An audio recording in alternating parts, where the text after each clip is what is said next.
مارکہ حق کا 1 سال مکمل ہونے پر ISPR نے خصوصی پیغام جاری کیا ہے۔ مارکہ حق کی پہلی سالگرہ پر پاک افواج خصوصاً پاک فضائیہ قومی دفاع کی ایک فیصلہ کن اور تاریخی کامیابی کو خراج تحسین پیش کرتی ہیں۔ مارکہ حق نے قومی اعتماد کو نئی جدت دی، ادارہ جاتی عزم کو مزید مستحکم کیا اور پاک فضائیہ کی جدید جنگی تیاریوں کو دنیا پر ثابت کیا۔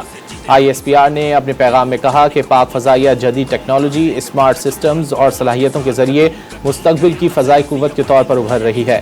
ملٹی ڈومین آپریشنز میں مہارت نے پاک فضائیہ کو جدید فضائی جنگ کے تقاضوں سے ہم آہنگ ایک مؤثر اور فیصلہ کن فورس بنا دیا ہے۔ مارکہ حق کے دوران انجام دیے گئے آپریشنز فضائی جنگ کی تاریخ میں منفرد، غیر معمولی اور اعلیٰ پیشہ ورانہ مہارت کا مظہر تھے۔ ISPR کے مطابق پاک فضائیہ کی کامیابیوں نے پاکستانی قوم کے اعتماد، حوصلے اور جذبہ حب الوطنی کو مزید مضبوط کیا۔ واضح کیا کہ پاکستان ایک امن پسند ملک ہے، جبکہ اس کی مسلح افواج ذمہ دارانہ اور پختہ اسٹریٹجک سوچ کی حامل ہیں۔ پاکستان کی مسلح افواج کی ہر تیاری، ہر کوشش اور صلاحیت کا محور خطے میں امن، استحکام اور سلامتی کا فروغ ہے۔ پاکستان کے لیے امن ہمیشہ عزت، وقار اور خود مختار برابری کے اصولوں سے جڑا رہا ہے۔